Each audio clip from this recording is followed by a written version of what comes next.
좀 낮습니다. 제가 올라올 때 보니까 1층에도 예배를 드리는가 보죠. 예, 그래서 이 코로나 상황에 모이기가 어려운 때인데 이렇게 모두가 다 함께 모여서 예배 드리는 모습이 저한테 좀 낯설면서도 아주 은혜가 됩니다. 목사님께서 말씀하신 대로 저는 목사님을 참 좋아하고 존경합니다. 목사님 만난 지 한 10년이 넘은 것 같은데 뵐 때마다 제가 마음으로 도전을 받고 또 본받고 싶은 그런 귀한 목사님, 형님이십니다. 오늘도 저희 교회에도 2시에 헌신 예배를 드렸습니다. 전도의 헌신 예배가 있어서 그 핑계로 제가 안 오려고 했는데 목사님께서 충분하다고 시간이 우리가 3시 반에 찬양이고 4시까지 오면 되니까 그렇게 해서 제가 달리 핑계를 댈 수 없고 그리고 대원교회 한번 와보고 싶었습니다. 전에 한번 왔었는데 그때는 좀 정신이 없었습니다. 오늘도 좀 정신이 없긴 하지만 목사님께 저한테 목자 헌신 예배라고 특별히 간증을 좀 하라. 그건 더 어려운 주문이었습니다. 예. 제가 설교 때 한 번씩 제 삶에 있었던 것들을 조금씩 나누긴 하지만 간증을 주로 해서 설교한 건 처음이어서 오늘도 준비하는데 또 고민이 많았습니다. 그런데 와서 보니까 대형교회는 돌을 갖다 줘도 잘 씹어 잡술 것 같아요. 그래서 별로 걱정은 되지 않습니다.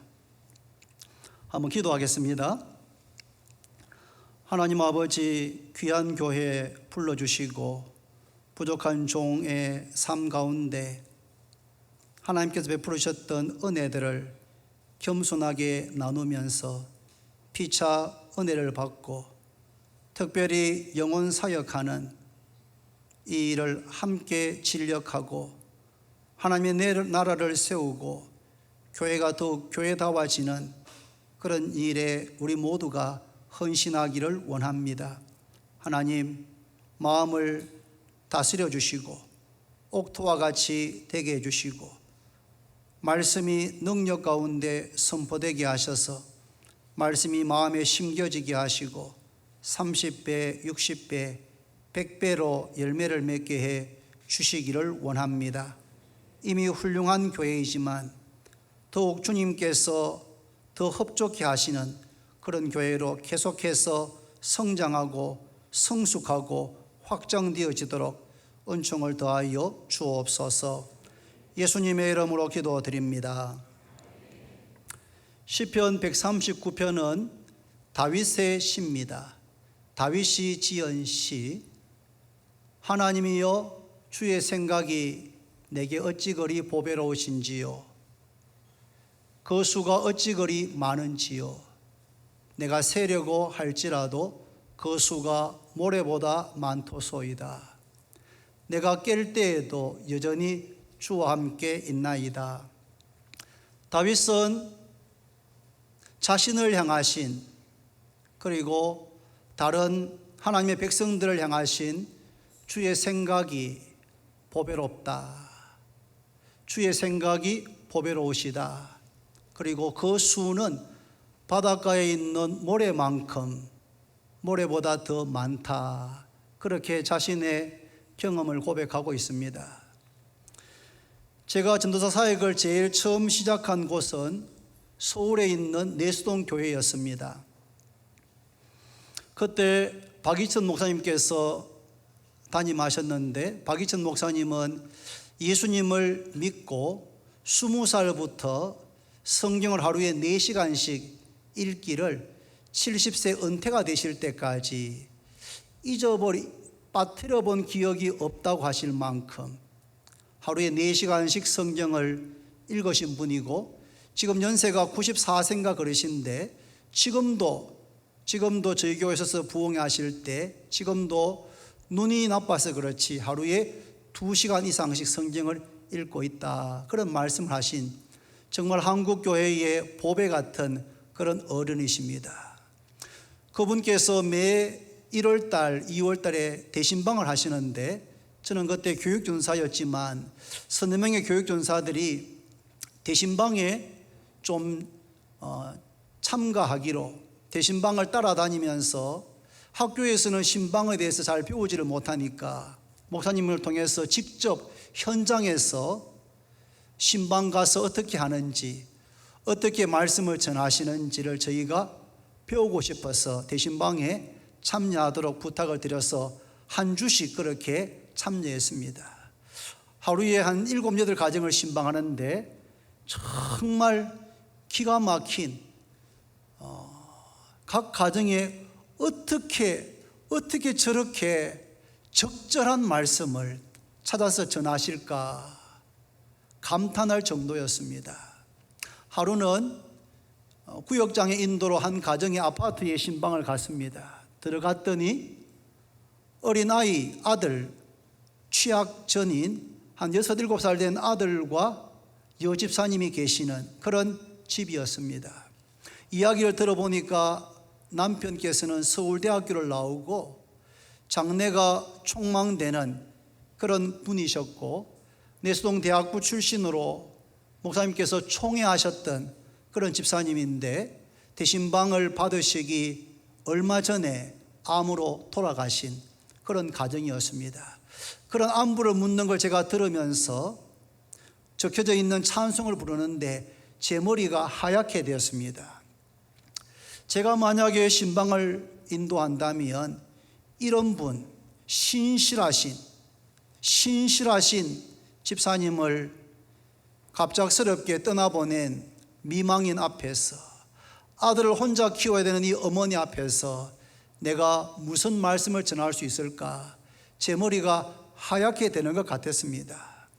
찬송이 끝나고 난 다음에 목사님께서 시편 139편 17절 18절입니다. 하나님이여 주의 생각이 내게 어찌 그리 보배로우신지요 그 수가 어찌 그리 많은지요 내가 세려고 할지라도 그 수가 모래보다 많도소이다. 내가 깰 때에도 여전히 주와 함께 있나이다.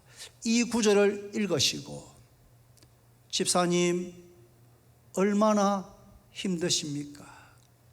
집사님 남편 천국 보내고 아직까지 정신이 제대로 없을 텐데 얼마나 캄캄하고 힘드십니까? 하지만 집사님 꼭 기억하셔야 됩니다. 집사님과 집사님 아들을 향하신 하나님의 생각은 보배로우십니다. 집사님과 집사님 아들을 향하신 하나님의 생각과 계획은 바다의 모래보다 더 많으십니다. 이 말씀을 전하시는데 목사님께서도 말씀을 전하시면서 우시고 신방을 받으며 말씀 듣는 집사님도 우시고 신방을 함께 수행했던 구역장과 교역자인 저희들도 울면서 눈물바다가 되었습니다. 그때 이후로 이 말씀이 제 마음에 심겨졌습니다. 저도 지난 세월 살아오면서 어려운 일들이 있었습니다. 앞이 캄캄할 때도 있었습니다. 그럴 때마다 주의 생각은 보배로우시고 그 수가 모래보다 더 많다. 나를 향하신 하나님의 생각은 보배로우시고 그 수가 모래보다 더 많다는 이 말씀을 기억하고 이 말씀을 암송하고 이 말씀을 붙들려고 그렇게 몸부림치면서 살아왔습니다. 저는 예수님을 잘 믿는 어머니와 예수님을 잘 믿다가 공장 하시느라고 조그만 사업 하시느라고 예수님을 좀 덜 잘 믿는, 잘 안 믿는 나이롱 집사님이셨던 저희 아버님 설하의 2남 2녀 중 둘째 아들로 태어났습니다. 어릴 때 생각하면 저희 할머니와 저희 아버지 어머니, 저희 사남매가 주일만 되면 어김없이 교회를 가서 예배를 드렸습니다. 참 행복한 그런 시간들이었습니다. 그러다가 제가 4학년 때로 기억합니다. 김종철 전도사님이라는 분이 저희 교회에 부임하셨습니다.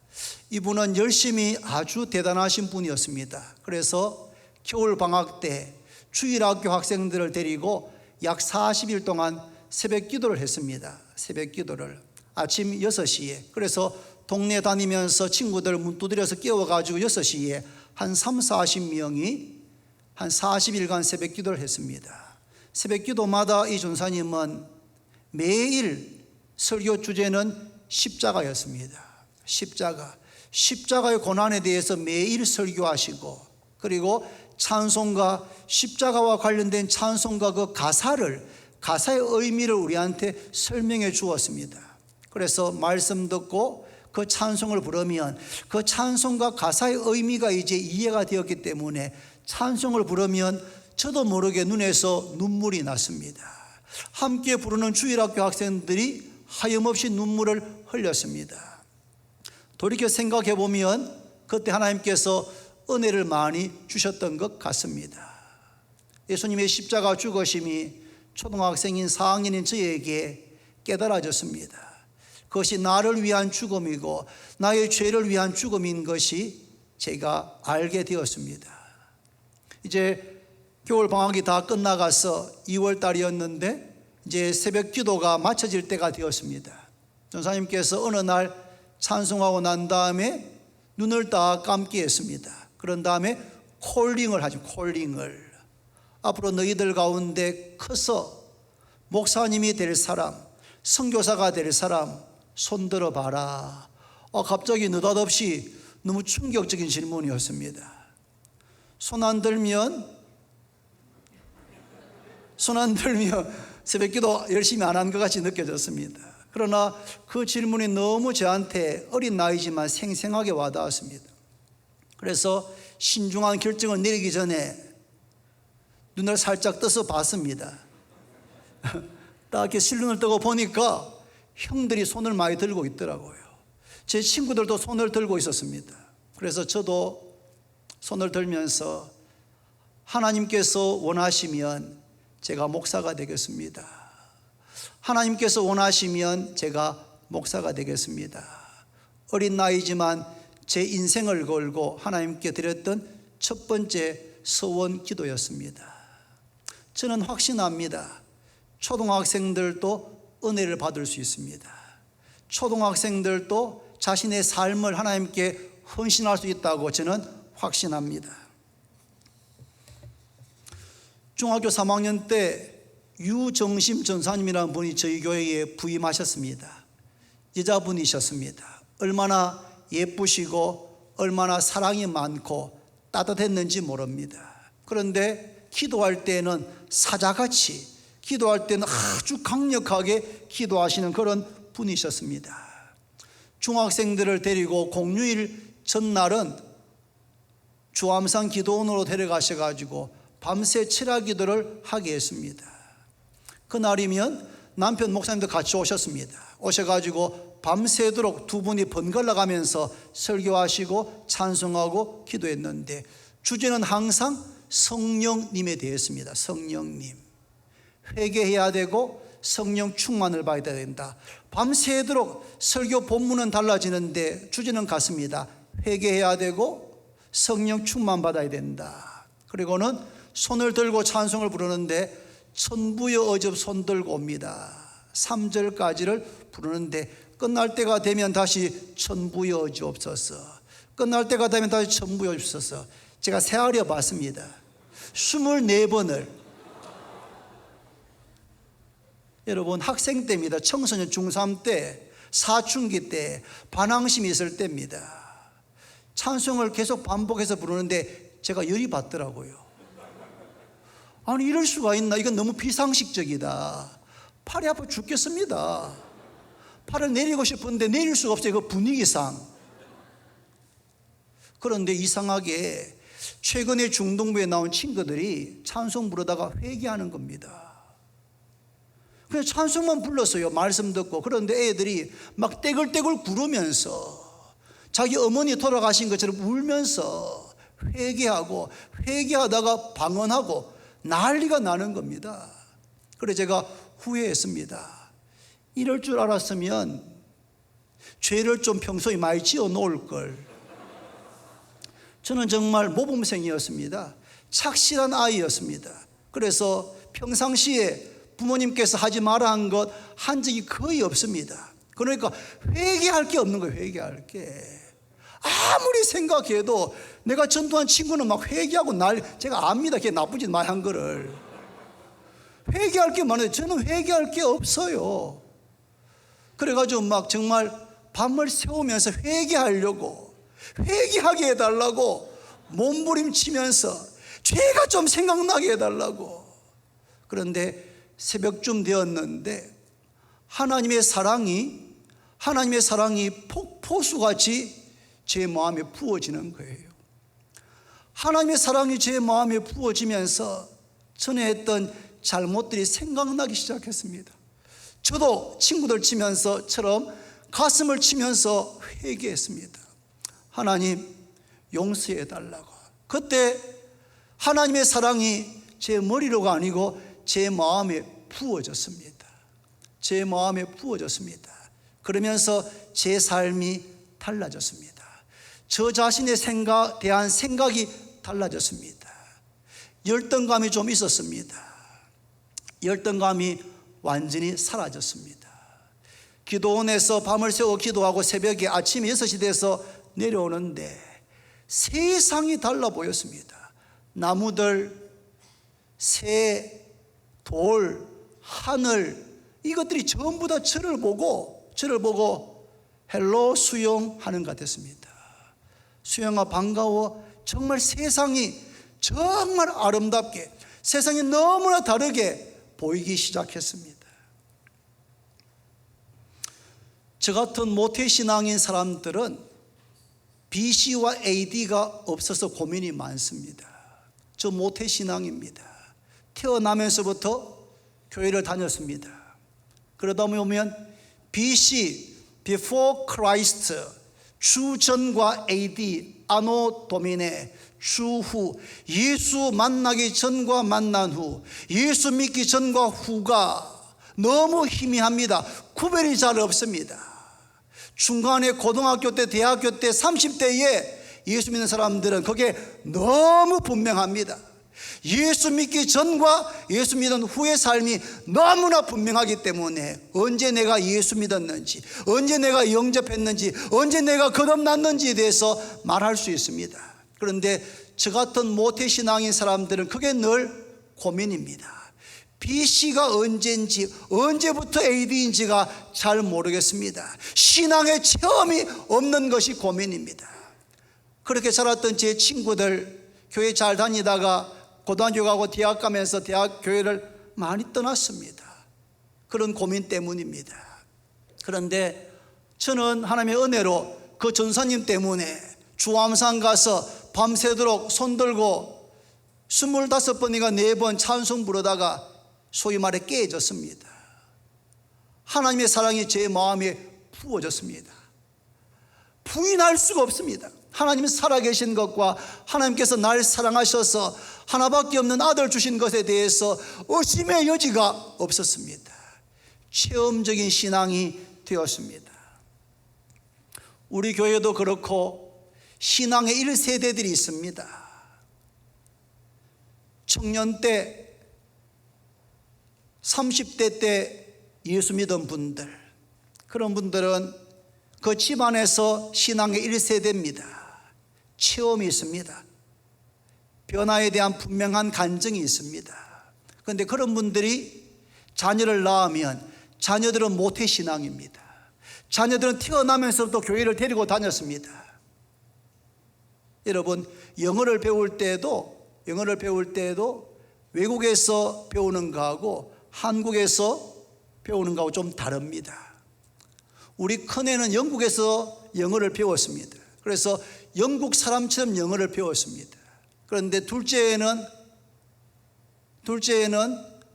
거기서 자랐지만 한국식 와서 한국말 배우면서 영어를 다 까먹어 버리더라고요. 그래서 다시 한국식으로 영어를 배웠습니다.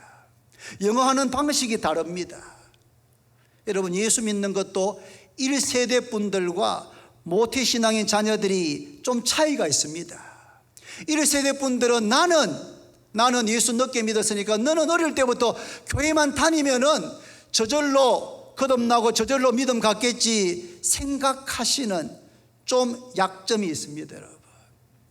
그러면 다행이지만 실패하는 경우가 많습니다. 새가 알을 깨고 나오는 것과 같은 그런 진통하는 몸부림치는 그런 과정이 없으면 우리의 모태신앙인 자녀들이 BC와 AD에 대한 구별이 없어서 신앙의 어떤 어려움을 닥쳤을 때에 무너져 버리는 그런 경우들이 많습니다. 그래서 신앙의 1세대인 부모님들이 자녀들, 모태신앙인 자녀들에게 있어서는 우리 자녀들이 예수님을 인격적으로 만나도록, 그들의 신앙이 체험적이 되도록 그런 기회를 제공하고 그렇게 되는지를 깊이 살피면서 기도해야 될 그러한 책임이 있다고 저는 생각합니다. 서울로 대학을 가게 되면서 형이 나가는 내수동교회 대학부를 나가게 되었습니다.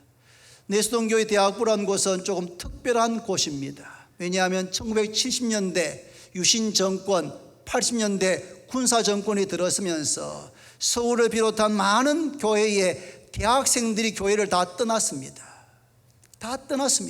교회의 대학생들, 청년들이 다 교회를 떠나는 시대였습니다. 그런데 그때 내수동교회는 전국에서 대학부가 부흥하는 몇몇 교회들 가운데 하나였습니다. 3월 달에 처음 내수동교회 대학부실에 들어섰던 그 순간의 감격을 저는 잊을 수 없습니다. 200명 정도의 대학생들이 그 교회 다락방 옥상 같은 데서 천정도 손을 뻗으면 닿는 그렇게 낮고 여름에 너무너무 더운 그곳에서 200명 정도의 대학생들이 찬양을 하는데 얼마나 감동적이었는지, 얼마나 영감이 넘치는지, 제가 거기 들어가는 순간 그 하나님의 은혜와 임재에 제가 말문이 딱 막혀 버렸습니다. 내수동대학부의 가장 큰 장점은 성경을 체계적으로 배울 수 있도록 도와준다는 겁니다.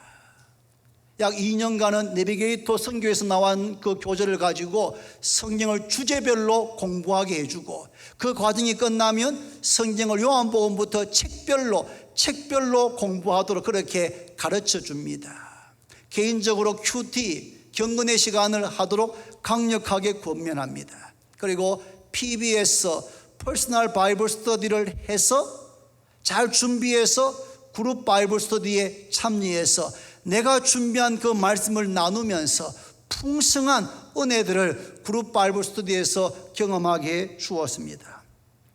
모태신앙인 저는 설교만 듣고 성경 읽는 것이 전부였던 저에게는 내수동대학부에서의 체계적인 성경 공부는 너무너무 신기하고 놀라운 일이었습니다. 성경에 대한 눈이 조금씩 열리기 시작했습니다. 그리고 그 내수동교회 대학부는 매월 첫째 주일이 되면 다 같이 일어나서 구호를 외칩니다. 한번 따라해 보실래요? 한 번뿐인 인생, 속히 지나가리니 그리스도를 위한 일만이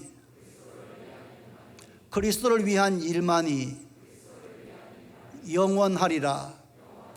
우리는 땅끝까지, 이 세상 끝날까지 예수의 증인들이다. 이 구호를 매월 첫째 주일날 마치 오늘 헌신예배처럼 다 같이 일어나서 외칩니다. 한 번뿐인 인생 속히 지나가리니 그리스도 예수를 위한 일만이 영원할 것이다. 우리는 땅끝까지, 이 세상 끝날까지 예수의 증인들이다. 그렇게 외치고 온 세상 위하여 찬송가를 불렀습니다.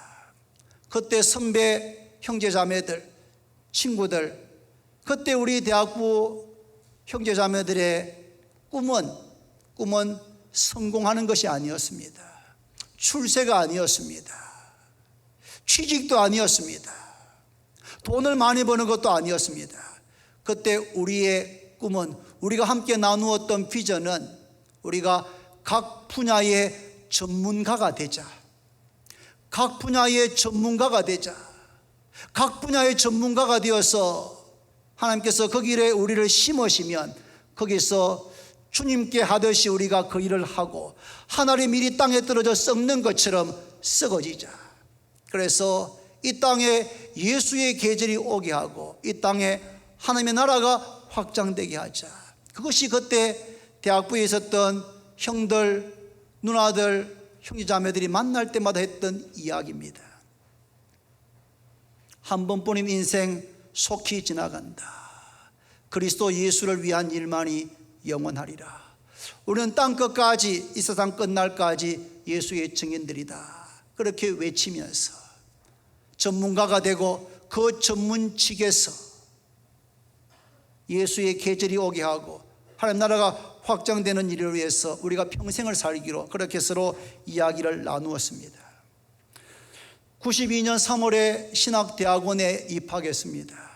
11살에 서원 기도를 드리고 27살에 드디어 목회자가 되는 첫 발을 내딛게 되었습니다.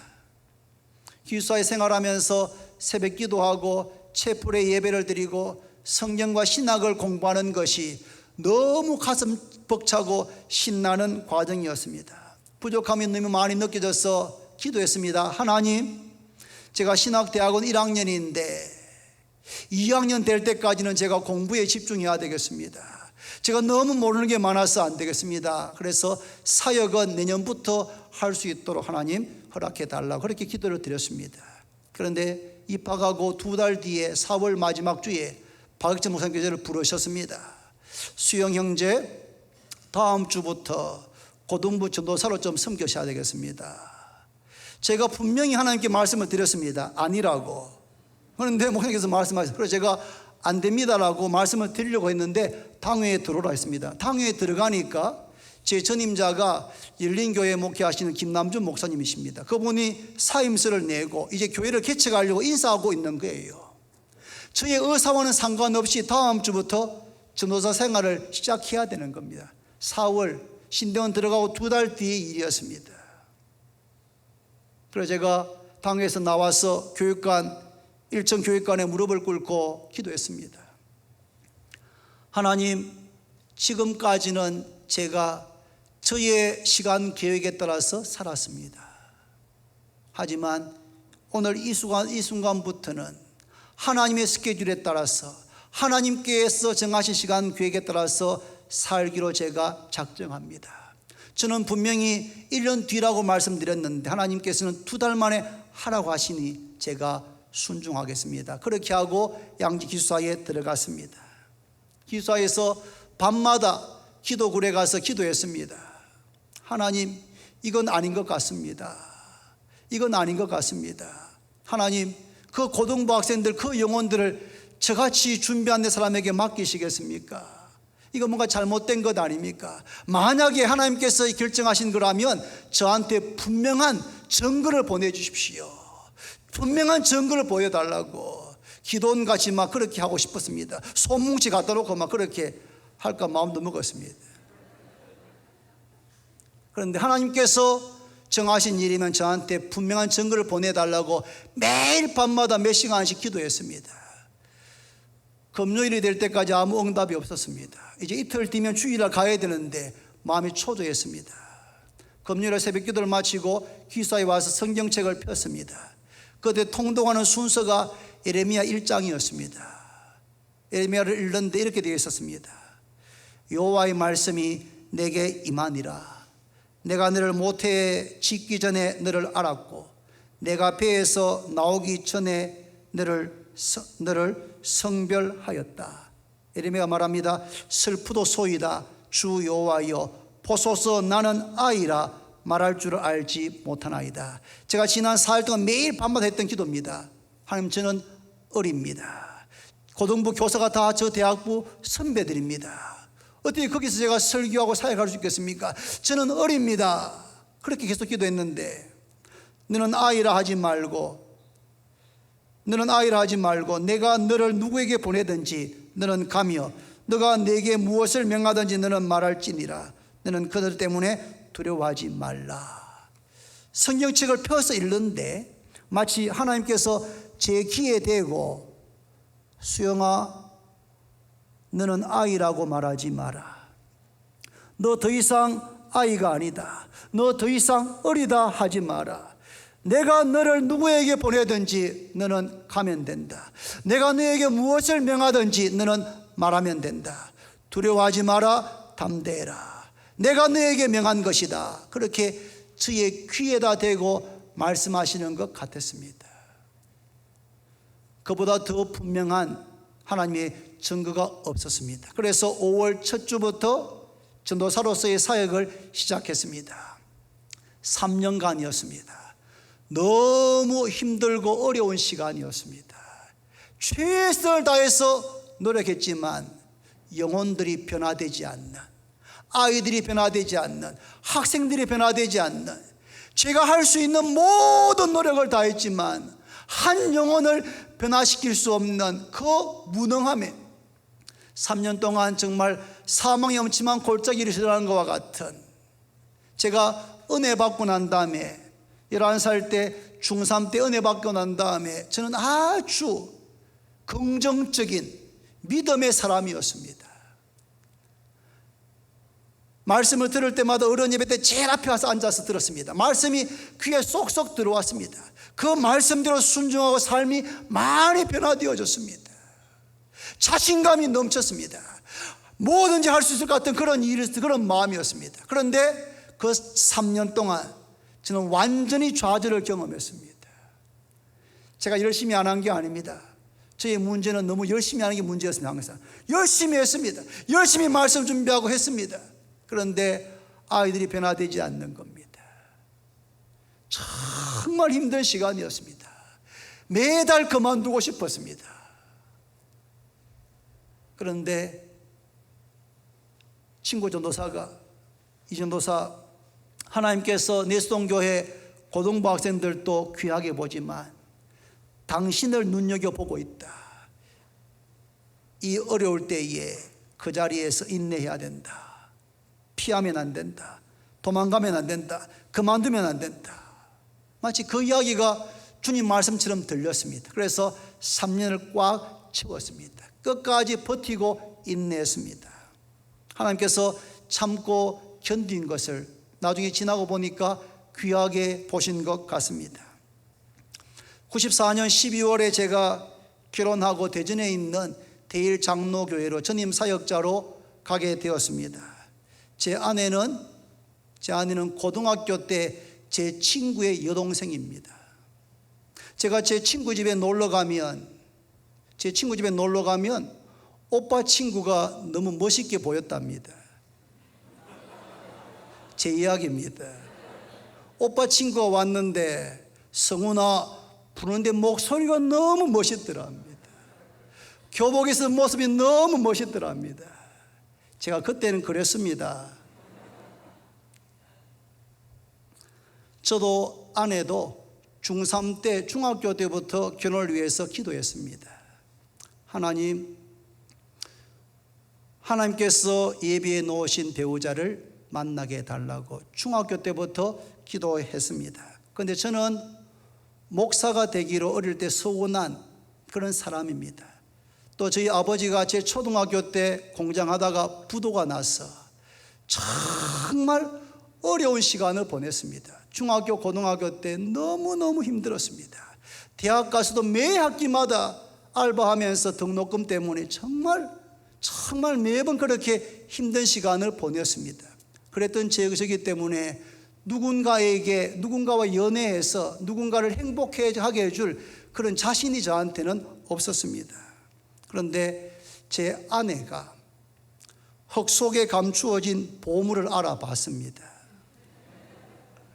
흙 속에 감춰져 있는 보물을 알아보고 제가 대학 졸업하고 군대 가 있는데, 군대는 여러분 문화 생활에서부터 다 차단되어 있습니다. 군대 가 있는 저한테 위문 편지를 보냈습니다. 친구 여동생이 뜬금없이 편지가 온 겁니다. 국군 장병 아저씨께. 읽어보고 답을 할 수가 없었습니다. 좀 이상해서. 그런데 제 아내가 대담합니다. 두 번째 편지를 또 보냈습니다. 꼬리를 친 거죠. 그래서 제가 그 편지에 답을 했습니다. 내가 병장 휴가 나가면 한번 만나서 커피 한 잔 사줄게. 그게 계기가 되어서 우리가 만나서 3년간 교제하고 결혼했습니다. 제 아내는 가정사역자입니다. 대학교 때부터 가정에 대한, 가정을 건강하게 세우는 크게 마음을 주셔가지고 그때부터 지금까지 30년간 그 분야에 대한 책, 세미나 공부를 지금까지 하고 있습니다. 제 아내가 결혼 예비학교 하면 항상 하는 말이 있습니다. 결혼은 보물을 얻기 위해서 밭을 사는 것이다. 결혼이 뭐냐 하면 그 사람만 달랑 가지고 올 수 없다는 겁니다. 그 보물을 내 남편으로, 내 아내로 맡기 위해서는 그 보물이 감춰져 있는 그 밭을 사야 된다는 것입니다. 그러니까 그 배우자의 가족과 환경과 모든 것을 사는 것이 결혼이다. 그렇게 결혼 예비학교 때 이야기를 늘 합니다. 아내는 저와 결혼해서 고생을 많이 했습니다. 저희 어머니께서 결혼한 둘째 며느리한테 전화하면 안부도 제대로 묻지 않고 돈 있으면 좀 보내라, 늘 그 이야기셨습니다. 얼마나 27살 된 며느리가 얼마나 힘들었겠습니까? 결혼 초에는 제가 아내하고 조금 싸우면 말을 제가 안 했습니다. 그래서 제 아내가 저한테 오빠는 뺀데기 소가지다고, 그렇게 소가지가 좁다고 그렇게 저한테 놀렸습니다. 지금은 저한테 이렇게 말합니다. 당신은 입댈 것 없는 남편이다. 당신은 똥도 아까운 남자다. 이런 말 제가 듣고 삽니다. 화성에서 온 남자, 금성에서 온 여자처럼 우리는 완전히 다른 사람입니다. 다른 기질의 사람입니다. 그런데 서로 사랑하고 서로 존경하고 서로 세우면서 지금 살아가고 있습니다. 결혼하고 2년 뒤에 첫째 딸이 태어났습니다. 저는 아이를 별로 좋아하지 않았습니다. 그런데 첫째 딸이 태어났는데 저를 완전히 닮았습니다. 교인들이 다 걱정했습니다. 견적이 너무 많이 나온다고. 그런데 저는 저를 닮은 저의 이미지를 가진 딸을 볼 때 너무 행복했습니다. 저녁에 집에 가면은 딸을 보고 있으면 세상을 다 가진 것 같았습니다. 정말 제 속에서 사랑이 퐁퐁퐁퐁 샘솟는 것 같았습니다. 그때 하나님 아버지의 마음을 새롭게 알게 되었습니다. 저는 모태신앙이었고 전도사였고 목사가 되었지만 그때까지도 하나님의 사랑을 설교하는 것이 어려웠습니다. 그런데 제 딸이 태어나고 난 다음에 제 속에 제 딸에 대한 사랑이 샘솟는 것을 경험하고 난 다음에 하나님 아버지께서 그렇게 사랑하시는 하나밖에 없는 독생자 예수를 이 땅에 보내어서 십자가 죽음에 내어주시고 십자가에서 6시간 동안 고통하시는 것을 보는 것이 얼마나 큰 사랑인지를 그때 딸을 낳고 난 다음에 딸을 보면서 제가 체험하게 되고 그때부터는 하나님의 사랑을 설교하는 것을 가장 좋아하게 되었습니다. 제 딸이 3살인가 4살 때 목욕을 시켜주고 큰 타올로 이렇게 감싸가지고 제가 이렇게 안았습니다. 안았더니 저를 쳐다보면서 이렇게 말했습니다. 아빠 눈 속에 가영이 있네. 저 이렇게 눈이 같이 높이가 비싸니까 저를 보더니 제 눈 속에 자기가 있는 거예요. 그러니까 아빠 눈 속에 가영이 있어요. 이 말이 마치 하나님께서 저한테 수영아, 이 목사, 너 내 눈 속에 있다. 내 눈 속에 너가 있다. 그렇게 말씀하시는 것 같았습니다. 97년 여름에 너무 긴장하지 마세요. 끝에는 빨리 할 거니까. 아이고 아직도 2000년 안 들어왔구나 이렇게 생각하지 말고. 제가 눈치가 있습니다. 97년 여름에 제가 지금 섬기는 대구 주원교회, 그때는 서대구 중앙교회였습니다. 그 교회의 중고등부 수련회 강사로 제가 왔습니다. 그런데 그 교회 학생들이 제가 수련회 때 설교하는데 감동적으로 말씀을 잘 듣는 겁니다. 1시간 반 설교하는데 하나도 흔들리지 않고 말씀에 집중해서 말씀을 듣는데 제가 깜짝 놀랐습니다. 수련회 마치고 대전으로 올라갔는데 대구 주원교회, 그때 서대구 중앙교회 장로님들이 전화로 오는 겁니다. 목사님 대구로 내려와 달라고, 대구 와서 우리 목사님의 목회를 좀 도와달라고. 그렇게 제가 한 6개월 동안 고민하고 기도했습니다. 대전 대일교회 너무 좋은 교회였습니다. 너무 좋은 교회인데 대구의 교회가 저를 더 필요로 하고 제가 받았던 훈련과 과정들이 이 교회에 더 잘 쓰일 것 같아서 하나님 부르심인 줄 알고 대구로 내려왔습니다. 대구 주원교회는 김기준 목사님께서 개척하셔서 그때 29년째 목회하는 교회였습니다. 특별한 교회였습니다. 제가 부목사로 섬기면서 중고등부와 청년부를 최선을 다해서 섬겼습니다. 그런데 그 다음에 99년도가 그 교회가 설립된 지 30년 되는 30주년 해였습니다. 그래서 교회에서는 바로 교회 앞에 있는 건물을 살려고 준비하고 있었는데 당회가 건물을 사지 않고 저희 가정을 영국에 유학 보내주기로 결정을 했습니다. 유학을 보내어서 교회의 미래와 다음 세대를 준비하기 위해서 이수영 목사를 서대구 중앙교회 2대 목사로 당회가 결정하고 재직회가 결정하고 보내어서 준비할 수 있는 기간으로 보내어줬습니다. 그리고 우리를 보내고 교회 성도들은 매일 새벽마다 저희 가정을 위해서 기도했습니다. 4년 10개월 유학생활을 마치고 2004년도에 돌아왔습니다. 제가 20대 때 하나님께 기도한 게 두 가지 있습니다. 20대 때 참 어렵게 대학생을 하면서 동북에 철학기도 가면 그때 늘 했던 기도가 하나님 저 영국 가서 유학하고 싶습니다.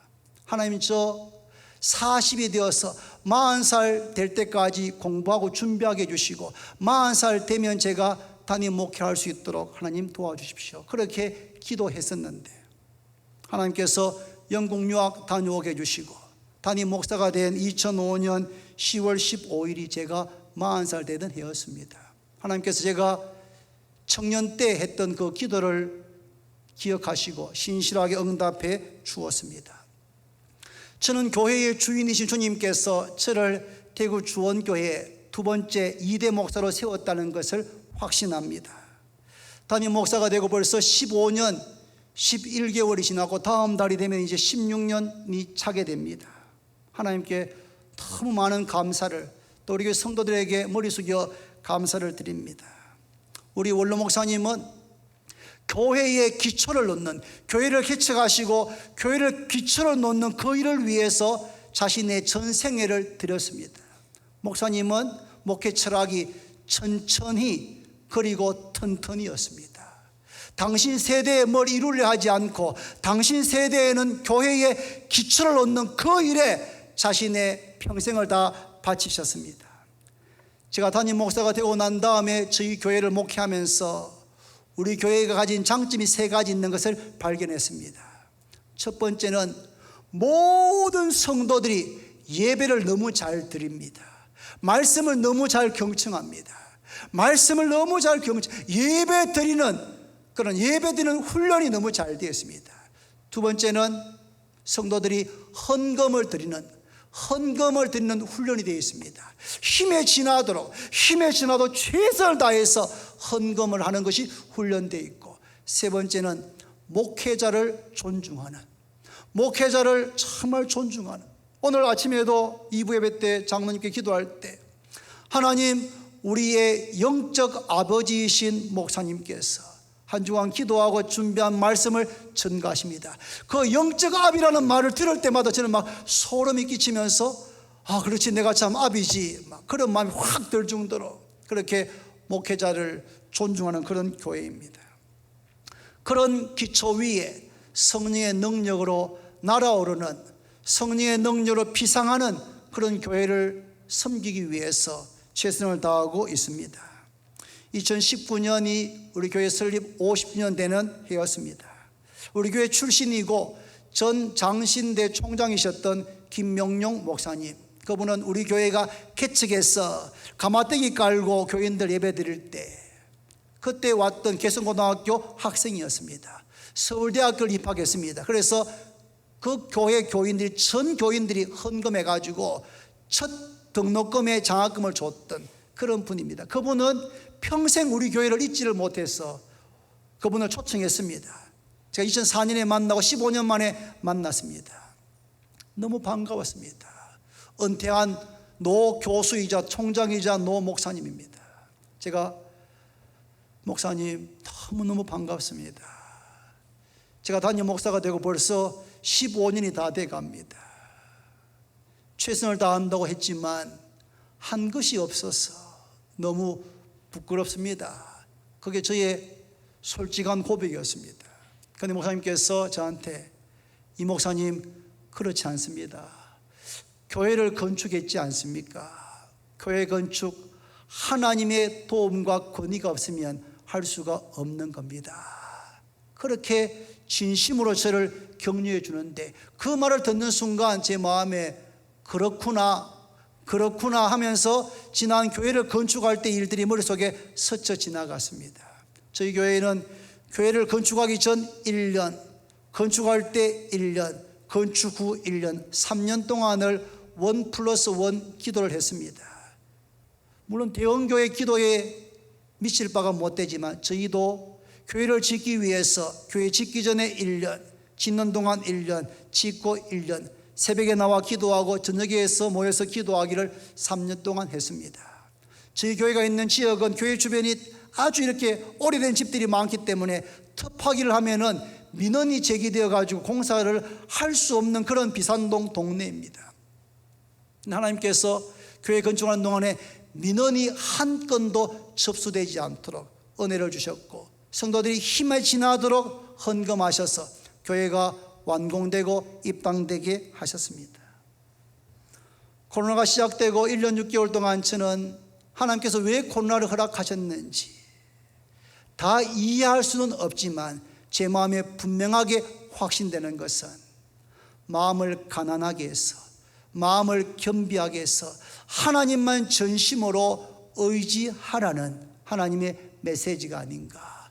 내 이름으로 일컫는 내 백성이 겸비하여 기도하고 악한 길에서 떠나서 내 얼굴을 구하면 내가 땅을 고치겠다고 하셨던 그 말씀처럼 우리 교회가, 대형교회가, 한국교회의 모든 성도들이 마음을 겸비하기 위해서 악한 길에서 떠나고 하나님의 얼굴을 구하면 하나님께서 이 땅을 고쳐주시고 한국교회 가운데 새로운 은혜의 계절이 시작되게 하실 줄로 믿습니다.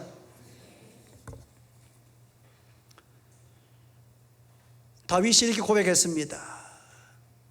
하나님이여, 주의 생각이 내게 어찌 그리 보배로우신지요. 그 수가 어찌 그리 많은지요. 내가 세려고 할지라도 그 수가 모래보다 많습니다. 내가 깰지라도 여전히 주와 함께 있나이다. 다윗은 수없이 많은 고난을 겪었습니다. 수없이 많은 죽음의 고비를 넘겼습니다. 죽음과 나 사이가 뭐라 했습니까? 가깝다, 그렇게 표현했습니다.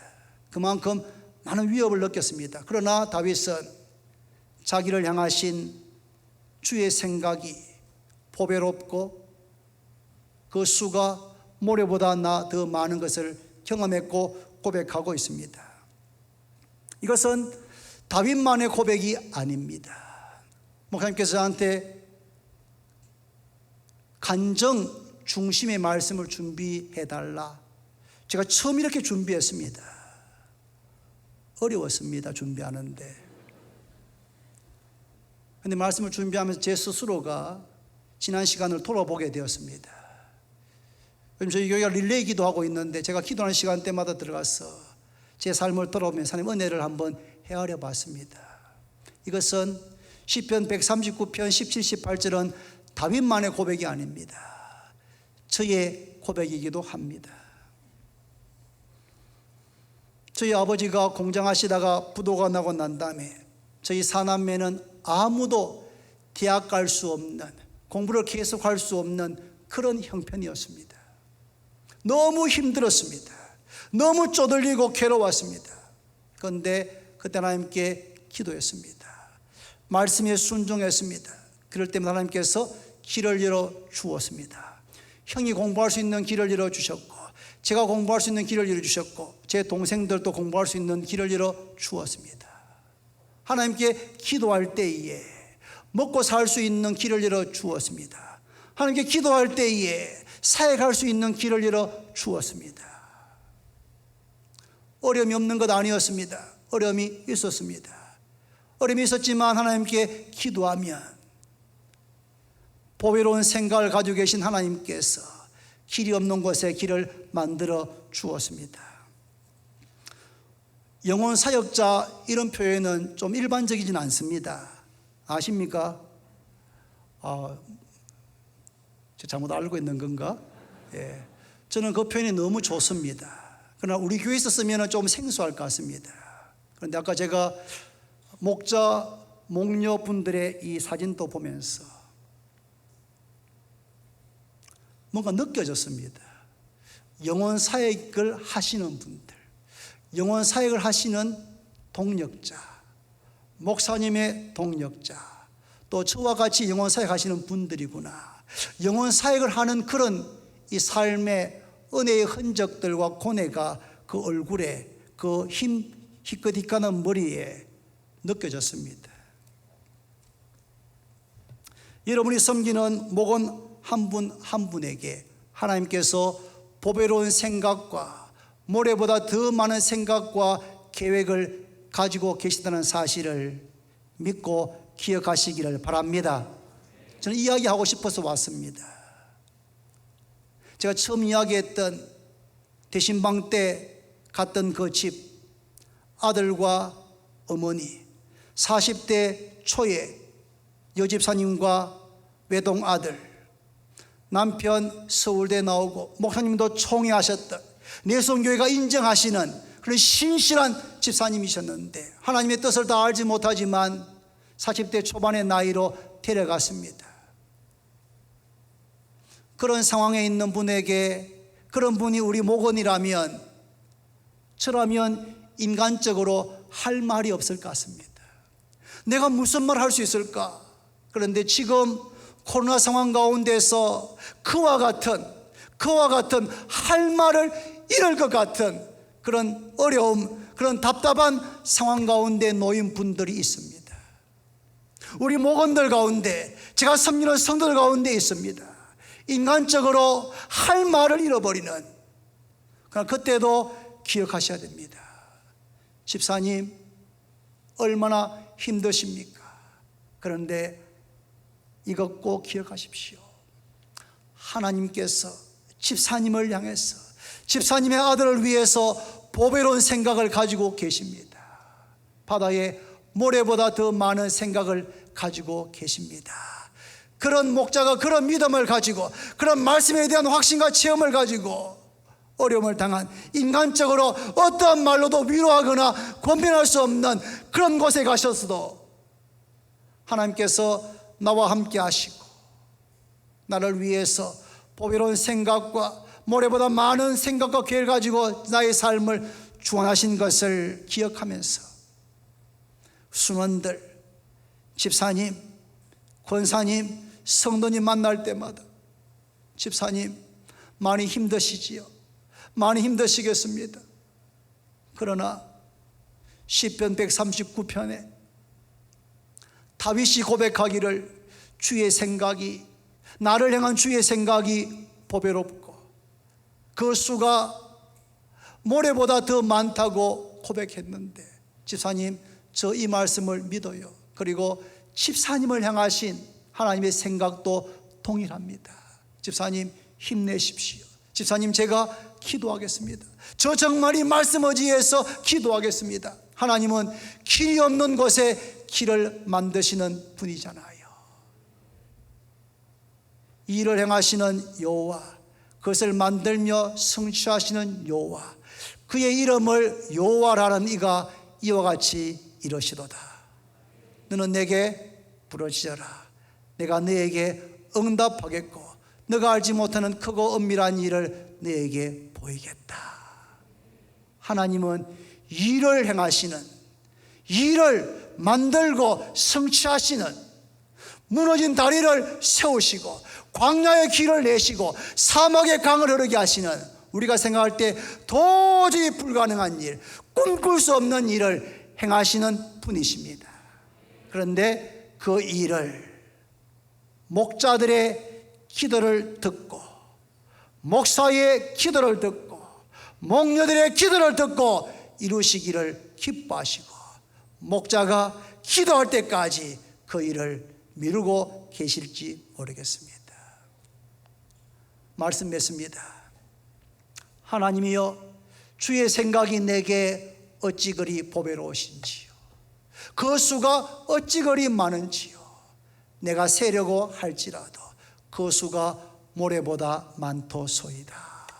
이 말씀을 기억하시고, 제가 27살 때, 전도사 때 이 말씀, 그 신방의 현장에서 제 마음에 꽂히고 난 다음에 지금까지 30년 가까운 세월을 살면서 크고 작은 기가 막힌 어려운 일들을 만날 때마다 이 말씀을 기억하시면서, 하나님, 저는 길이 없습니다. 저는 방법이 보이지 않습니다. 하지만 하나님은 나를 향하신 보배롭고 모래보다 많은 생각을 가지고 계신 줄로 믿습니다. 말씀 붙잡고 기도하면 하나님은 어김없이 길이 없는 곳에 길을 만들어 주었습니다. 우리 영혼 사역자 되시는 목자, 목녀 여러분, 우리가 새로 한번 이 가장 가치 있는 일, 한 번밖에 없는 인생 속히 지나갑니다. 속히 지나갑니다. 무슨 일만 영원하게 됐습니까? 그리스도 예수를 위한 일만, 그리스도 예수께서 부탁하신 그 영혼 한 사람 한 사람을 세우는 그 일이 영원히 가치 있는 일입니다. 그 일을 위해서 목사님과 함께 우리 모두가 다 함께 달려가고 헌신하시는 우리 모두가 되기를 바랍니다. 기도드립니다. 살아계신 하나님 아버지, 부족한 종이 귀한 교회에 와서 주신 은혜들, 말씀을 전하였습니다. 하나님, 영혼 사역자로서 맡겨진 순원들, 맡겨진 성도들을 위해서 기도하고 헌신하고 수고하고 섬기는 목자, 목녀들, 하나님 두 손 들어 축복해 주시기를 원합니다. 내가 내 수고를 안다 말씀하여 주시기를 원합니다. 다시 일어나게 하여 주시옵시고, 자신의 문제에 매이지 않게 해주시고, 자신의 모든 일들을, 이 모든 것 너에게 더하시겠다고 약속하셨던 그 말씀대로 먼저 그의 나라와 그의 의를 위해서 헌신하는 목자, 목녀를 위해서 이 모든 일을 앞서 행하시고 책임져 주시는 것을 경험하게 하여 주시기를 원합니다. 그래서 대원교회가 대구에 있는, 대한민국에 있는 모든 교회들에게 영혼 사역에 있어서만큼은 귀감이 되고 본이 되는 그런 교회가 되도록 축복해 주옵소서. 예수님의 이름으로 기도드립니다. 아멘.